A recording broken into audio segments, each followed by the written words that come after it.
Hello and welcome to physics solutions YouTube channel. Hope you all are having a good day. आज की ये video काफ़ी important है, तो इसे एंड तक ज़रूर देखना। आज हम डिस्कस करेंगे कि किसी भी वन डायमेंशनल सिस्टम के लिए अगर उसका पोटेंशियल एनर्जी गिवन हो तो उसका टाइम पीरियड सिस्टम की टोटल एनर्जी पे कैसे डिपेंड करता है। और एंड में एक जनरल फॉर्मूला डिराइव करेंगे जिसे यूज़ करके हम किसी भी सिस्टम के लिए उसकी एनर्जी डिपेंडेंस फाइंड कर सकते हैं। ये वीडियो टाइम पीरियड सीरीज़ का 4th पार्ट है। फर्स्ट पार्ट में हमने किसी आर्बिट्ररी पोटेंशियल में स्मॉल ऑसिलेशंस के लिए फ्रीक्वेंसी या फिर उसका टाइम पीरियड कैसे निकालते हैं ये देखा था, और सेकेंड पार्ट में हमने कंपाउंड पेंडुलम के लिए टाइम पीरियड कैसे निकालते हैं ये डिस्कस किया था। और थर्ड पार्ट में हमने डिस्कस किया था कि एक सिंपल पेंडुलम अगर लीनियरली एक्सीलरेटेड फ्रेम में हो तो उसका टाइम पीरियड कैसे वेरी होता है। तो अगर आपने ये पार्ट्स अभी तक नहीं देखे हैं तो ज़रूर देख लें, इन तीनों के लिंक डिस्क्रिप्शन में दिए हुए हैं। तो आइए स्टार्ट करते हैं। एक 1D सिस्टम के लिए उस सिस्टम की टोटल एनर्जी होती है kinetic energy plus potential energy, और वो टोटल एनर्जी हमेशा एक कांस्टेंट रहेगी।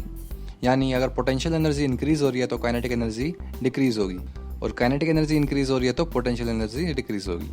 और यहाँ से अगर हम वेरिएबल्स को सेपरेट कर दे तो हमें dx/dt मिल जाएगा ये, जो अब हमें देगा dt equal to dx/√2m e-v। और यहाँ पे अगर अब हम इसको इंटीग्रेट कर देंगे तो हमें मिल जाएगा time period of the system as a function of energy.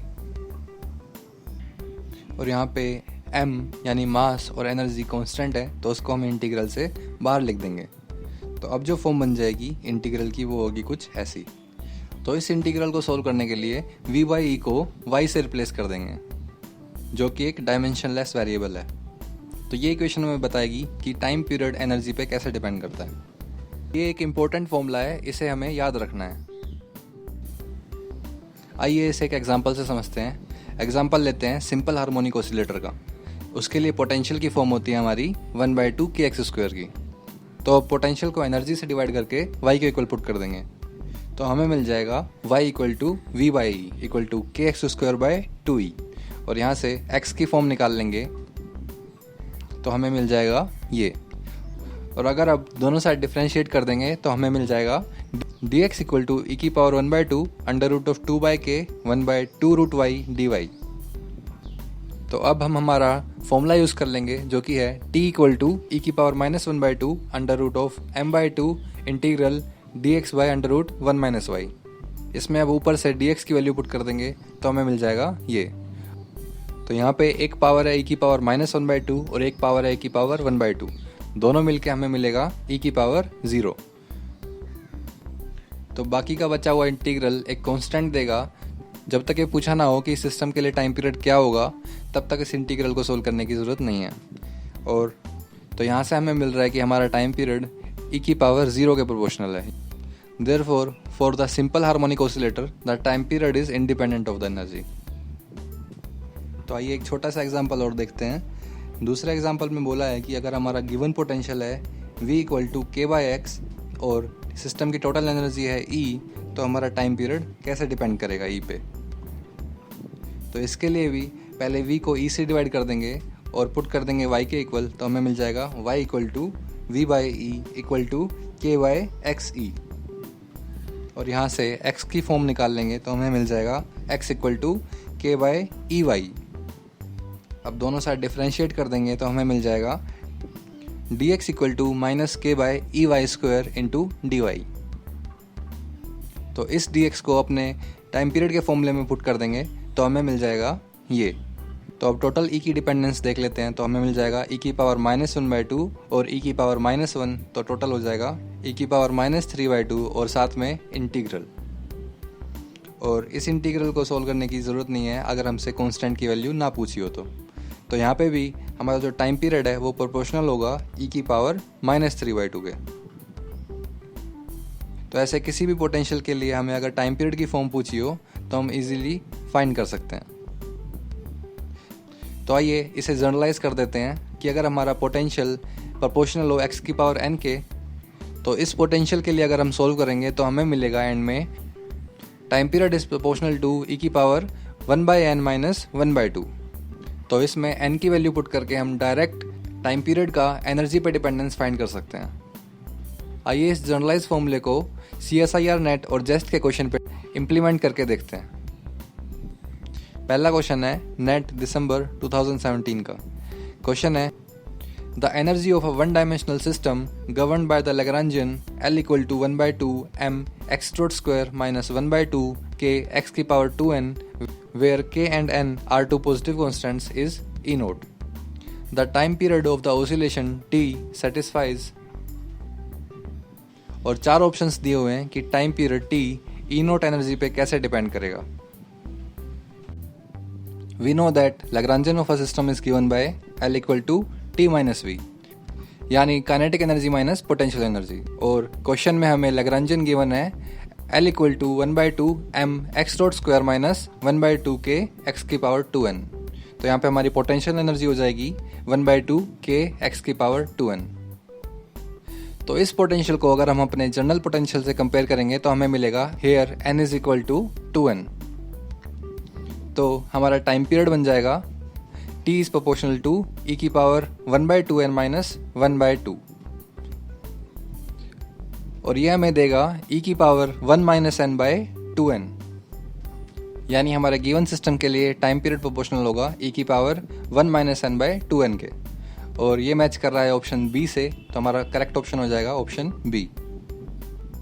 आइए एक और क्वेश्चन देखते हैं जो कि नेट जून 2018 में पूछा हुआ था। क्वेश्चन है A particle moves in one dimensional potential Vx equal to alpha x की power 6, where alpha is a positive constant. If the total energy of the particle is E, its time period in a periodic motion is proportional to।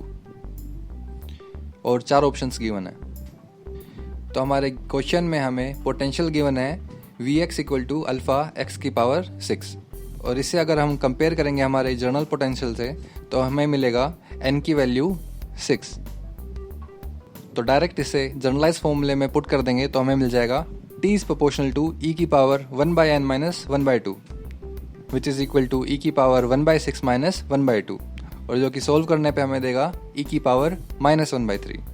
तो हमारा time period proportional हो जाएगा e की power minus 1/3 के, जो कि A option में given है। तो हमारा करेक्ट ऑप्शन हो जाएगा ऑप्शन ए। आइए अगला क्वेश्चन देखते हैं जो कि नेट जून 2019 में पूछा हुआ है। क्वेश्चन है a particle of mass m moves in a one dimensional potential Vx equal to kx की power 4, where k is greater than 0। At time t equal to 0 the particle starts from rest at x equal to a। For the bounded motion the time period of its motion is, यानी इस question में हमें potential दिया हुआ है और पूछा हुआ है कि टाइम पीरियड एम्पलीट्यूड पे कैसे डिपेंड करेगा। तो आइए इसे सोल्व करते हैं। तो यहाँ पे पोटेंशियल की फॉर्म है Vx equal to k x की पावर 4, और इसे अगर हम अपने जनरल पोटेंशियल से कंपेयर करेंगे तो हमें मिलेगा n इक्वल टू 4, और जो देगा हमें t is proportional to e की पावर 1/n माइनस 1/2, और यहाँ पे n की वैल्यू 4 पुट कर देंगे तो हमें मिल जाएगा e की पावर 1/4 माइनस 1/2, जो कि हमें देगा time period is proportional to e की पावर माइनस 1/4। पर आंसर हमें एनर्जी की फॉर्म में नहीं एम्पलीट्यूड की फॉर्म में देना है। क्वेश्चन में गिवन है at time t equal to 0 the particle starts from the rest, मतलब यहाँ पे हमारी काइनेटिक एनर्जी सिस्टम की इनिशियल में 0 होगी। तो हमारी पोटेंशियल एनर्जी इक्वल हो जाएगी टोटल एनर्जी के, यानी E के। तो इसे इक्वेशन में पुट कर देंगे तो हमें मिल जाएगा potential V at x equal to a equal to E which is equal to k a की पावर 4, यानी टोटल एनर्जी होगी हमारी k a की पावर 4। तो बस इस एनर्जी को इक्वेशन 1 में पुट कर देंगे तो हमें मिल जाएगा t is proportional to k a की पावर 4 की पावर माइनस 1/4, और ये हमें देगा t is proportional to a की पावर माइनस 1, जो कि मैच कर रहा है हमारे ऑप्शन बी से।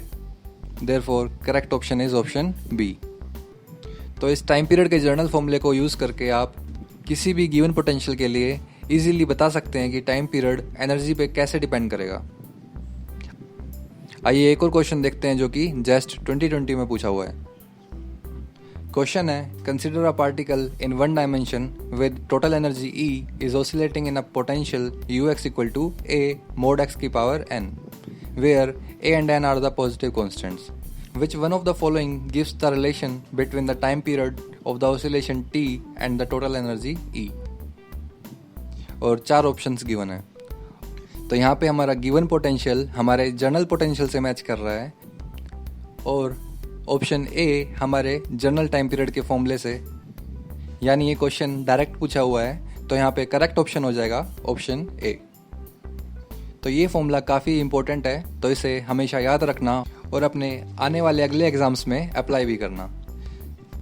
तो आज के लिए बस इतना ही। अगर आपको ये वीडियो पसंद आया हो तो प्लीज़ लाइक करें और अपने दोस्तों के साथ शेयर भी करें जो कि ऐसे ही कम्पिटिटिव एग्जाम्स के लिए तैयारी कर रहे हैं। Thank you for watching. Please subscribe the physics solutions YouTube channel for more solutions. Thank you. See you next time. Have a nice day.